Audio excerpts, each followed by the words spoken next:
kalau misal tadi kita kena wabah atau kena pandemi, itu memang secara tidak langsung Allah menghapus dosa kita. Itu memang ada hadisnya atau enggak sih? Keterangan seperti itu ada.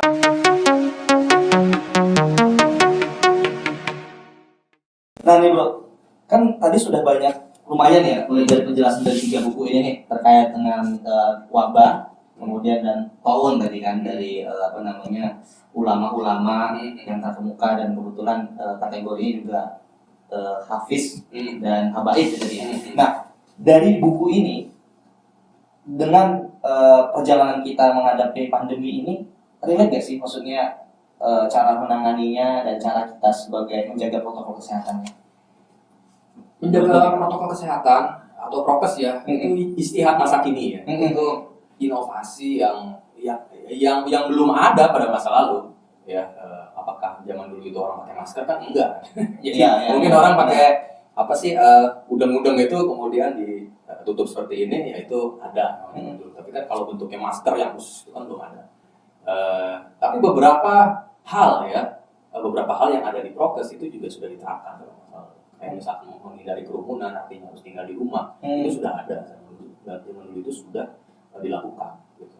Kayak misalkan lebih banyak membersihkan diri, mencuci tangan, zaman dulu juga ada. Gitu ya. Jadi itu sudah banyak dilakukan, dan ini memang heritage atau legasinya orang-orang terdahulu yang tetap relevan untuk diterapkan pada masa kini. Gitu.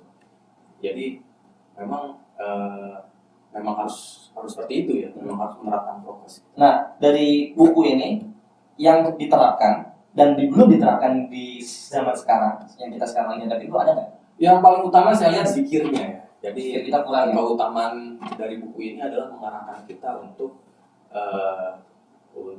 yang pertama dulu nih. Yang pertama itu memahami apa sih hakikat wabah dan taun gitu. Nah, Islam itu mengajarkan kepada kita bahwa taun ya, terutama itu taun. Kalaulah boleh saya bilang COVID-19 ini adalah taun. Kenapa? Karena korbannya masif. Bayangkan bukan dalam kategori wabah tadi. Kalau menurut saya ini sudah taun karena masif. Tingkatannya lebih tinggi lagi. Sudah iya. Jadi karena tadi salah satu definisi taun itu dilihat dari masifnya, banyaknya korban yang berjatuhan dalam waktu singkat. Bayangkan ya, kita dalam satu hari ini berapa ya? Kemarin aja sampai 38 yang positif. 3.800 orang yang meninggal. Iya, betul. Sampai ribuan orang, itu berarti kan sudah masif. Maka kalau boleh saya simpulkan, ini adalah taun. Nah, selain juga ada definisi-definisi yang lain.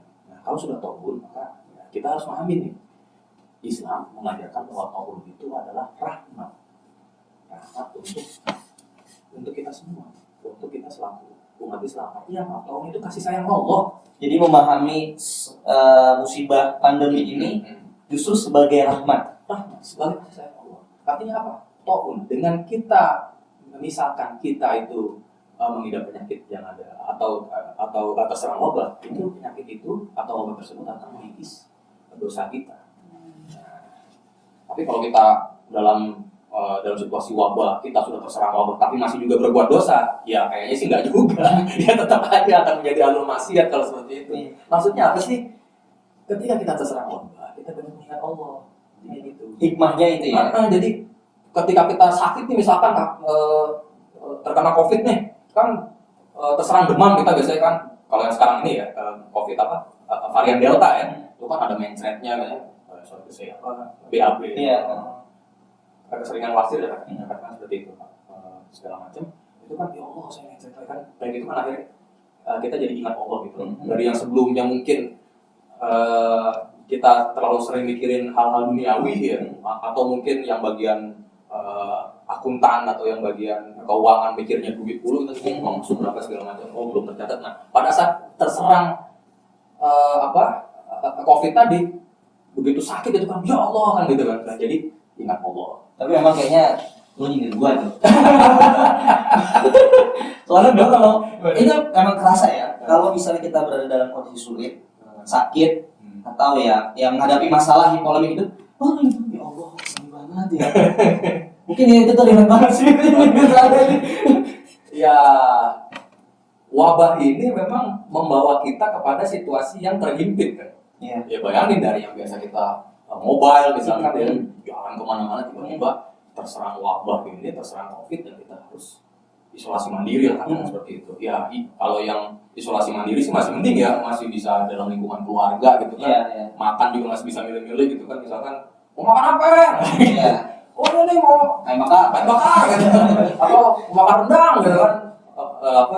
Masih bisa gitu. Coba bayangin yang harus ada di perawatan rumah sakit juga bayangin. Dan sangat terbatas, nggak bisa milih-milih makanan. Apa yang bisa protes kita ke susternya gitu misalkan, gue mau ini dong. Mau soto dong ya, yang nggak ada rasa. Sampai ada yang kemarin itu omongan di TikTok ya, seorang pasien COVID itu ya seorang wanita muda lah katakan seperti itu. Itu bayangin ya, lo di sini makan ayam ambar, kagak kagak pakai micin, ya jadi dalam situasi yang sangat terhimpit lah. Nah itu yang membuat kita semakin banyak untuk Nah, tadi kan sempat lu mention nih, lu ada nggak baca buku atau yang sepengalaman lu tentang kalau misalnya tadi kita kena wabah atau kita kena pandemi, itu memang secara tidak langsung Allah menghapus dosa kita. Itu memang ada hadisnya atau nggak sih? Keterangan seperti itu ada di dalam hadis ya. Sakit itu mengikis dosa kita. Itu memang ada hadisnya seperti itu. Ya, artinya maksudnya yang mungkin sekarang dapat musibah itu, yaitu musibah COVID dan sekarang lagi di rumah sakit, mungkin secara rahmat yang mungkin kita bisa diambil hikmahnya itu ya, maksudnya artinya Allah menghapus dosa kita secara positif dan itu ada di hadis juga. Betul. Jadi bagi teman-teman sahabat terus, termasuk sahabat terus dan juga umumnya yang sekarang itu terserang COVID ya, atau yang sudah terserang COVID, maka positif kalian sungguh sedang mendapatkan kasih sayang Allah. Insya Allah dosa kalian semua terkikis sedikit. Dan mereka yang meninggal karena wabah ini, insya Allah dosa-dosanya sudah terampuni. Amin. Itu yang luar biasa ya. Jadi sampai dikatakan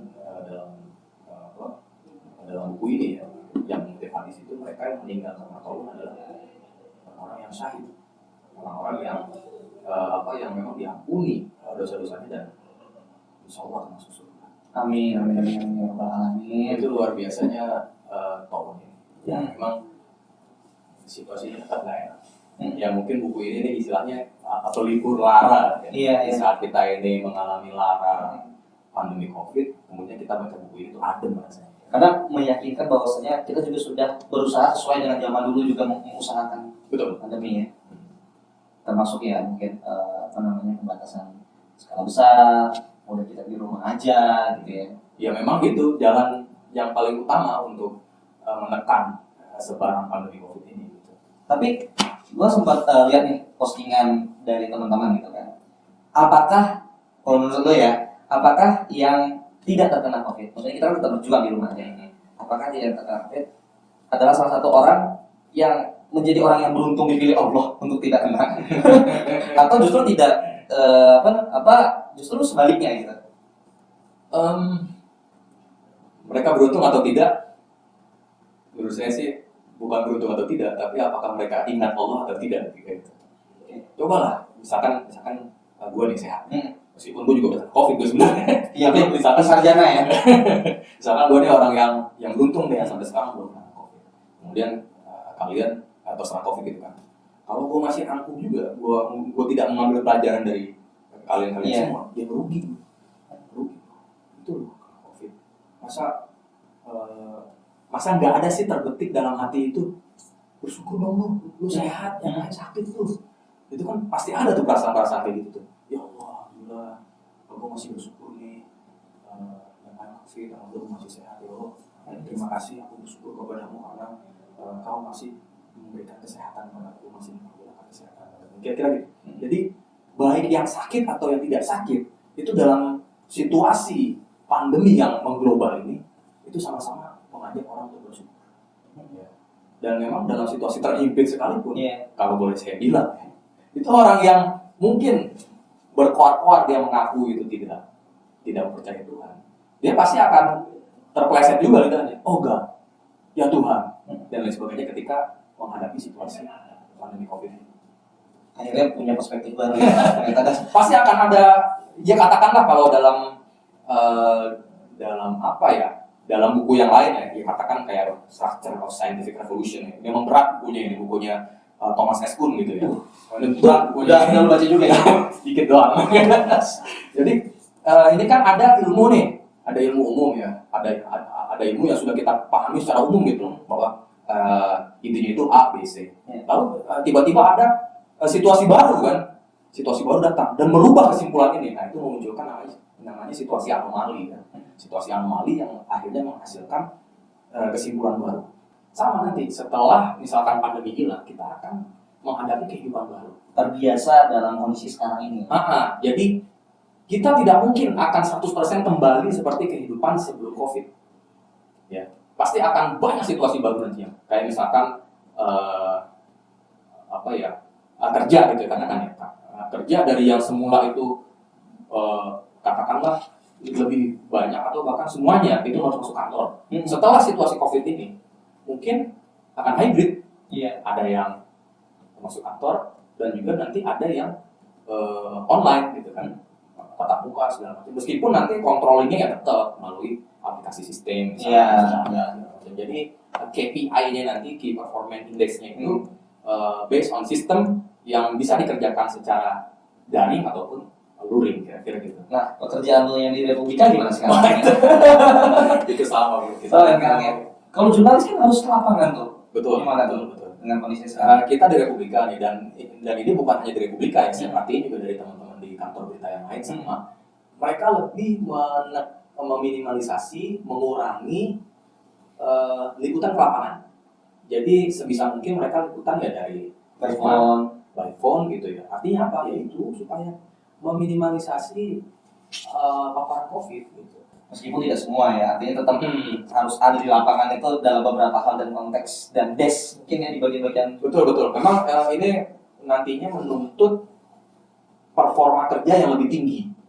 Kayak misalkan si wartawan tadi, itu hubungannya atau networkingnya itu harus kuat. Sehingga mereka bisa cepat mendapatkan informasi yang kayak tadi. Oke. Banyak nantinya akan ada situasi-situasi baru ya yang akan kita jalani. Insya Allah setelah pandemi ini akan berlalu. Kapan pandemi ini akan berlalu? Kapan? Itu jawabannya sebetulnya jawaban biar mudah ngeles. Dengan usaha kita juga sebagai manusia kan, maksudnya untuk protokol kesehatan di rumah aja dan semoga juga rezeki meskipun di rumah aja tetap ada lah. Memang Allah sudah menjamin rezeki kita ya. Kita tinggal ikhtiar dan tawakalnya itu 100% benar ya. Saya yakin pandemi ini akan berlalu. Pasti. Kita semua yakin pandemi ini akan berlalu. Apa sih kuncinya? Selain ikhtiar, prokes tadi, itu doa. Makanya pandemi ini kita pandai-pandailah merayu Allah. Merayu Allah, kita goncangkan aras tempat Allah, tempat singgasana Allah itu kita goncangkan dengan doa-doa kita. Kita sampaikan dalam qiyamul lail kita, ya Allah, dengan kebesaran-Mu, dengan keagungan-Mu, dengan kemuliaan-Mu, bebaskanlah kita, keluarkanlah kita dari situasi pandemi COVID-19. Terus, dan ini jangan hanya dikumandangkan oleh 1-2 orang, tapi oleh semua kita. Bila perlu seluruh umat Islam di dunia yang jumlahnya sampai miliaran orang, semua berdoa seperti itu. Saya yakin aras itu akan gempa dan Allah akan mendengar doa kita. Dan kita akan segera mungkin bebas dari pandemi COVID-19. Amin ya Allah.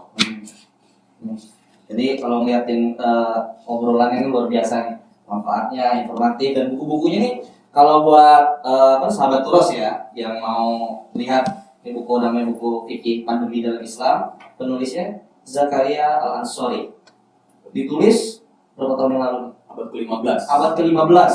Berarti 1415 ya. Ini 5 abad silam. Sama ini. Ini juga. Sama juga. Kitab wabah dan taun dalam Islam. Ini kalau menurut saya lebih menyentuh ya. Badlul Ma'un fi Fadli Taun ini lebih spesifik kali. Bukan, karena penulisnya sendiri itu menyaksikan anak-anaknya meninggal karena COVID. Jadi anak-anaknya ini pelajaran sekolahnya itu meninggal karena COVID. Pandemi, kitab wabah dan tahun mungkin dua buku ini yang sangat relate dengan kondisi sekarang ya. Betul. Dengan wabah dan tingkatnya tadi ya tahun. Dan sahabat Turas, terima kasih sudah menonton. Jangan lupa jika ini memang menarik dan bermanfaat untuk share ke media sosial antum semua dan subscribe channel kita, komen dan like. Siapa tahu nanti ada saran dan kritik atau ide untuk narasumber atau kita pengen bahas apa. Oke, terima kasih. Wassalamualaikum warahmatullahi wabarakatuh.